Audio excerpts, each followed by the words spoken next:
बालेश्वर शोभारामपुर स्थित Saint जाभियर्स international school छात्र छात्री द्वारा कला और विज्ञान प्रदर्शनी अनुष्ठित हो जाइछि।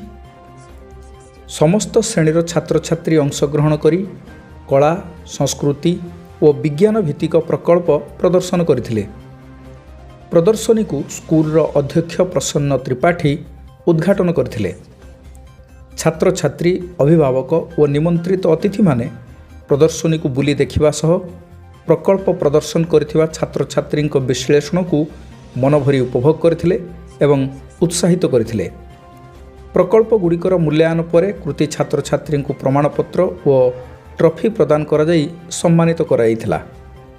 एही भली कार्यक्रम छात्र छात्री मध्य उत्तम प्रतियोगी मनोभाव सृष्टि करने सहित नूतन प्रतिभार जन्म और विकास रे सहायक हेबो बोली अतिथि माने मत व्यक्त करथिले। कार्यक्रम को सफल करिबारे विद्यालयर समस्त शिक्षक शिक्षयित्री पूर्ण सहयोग करथिले।